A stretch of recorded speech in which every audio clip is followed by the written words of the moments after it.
So, who are side hustles for? I wanted to share this with you. This is how I think about us ordering our finances. I feel like there are a lot of buckets that we want to fill, and we fill them generally in order. First of all, we got to take care of our bills, expenses, all of the day to day things. We got to put food on the table. And then, if there's money left over, we start paying off debts maybe more aggressively. Then we really focus on savings and getting our savings up, maybe trying to take care of our retirement. And if there's money left over, we put that in our dream bucket. We pursue the things that we want to do.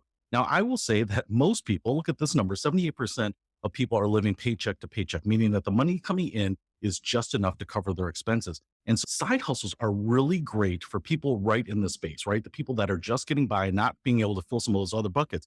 Because look at what we can do is we can get ahead in some of these other things and maybe even pursue some of our dreams as well. We'll talk a little bit more about that.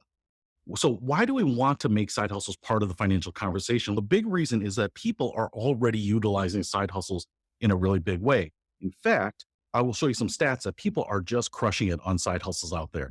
The other thing is, having been in the financial planning industry for over a decade, I really have noticed that the industry avoids having the side hustle conversation. There really isn't good strategies. There's nothing really formal about it. We don't really leverage it in many ways. And the real danger there is that, man, side hustles can change lives. So I'm going to give you some examples.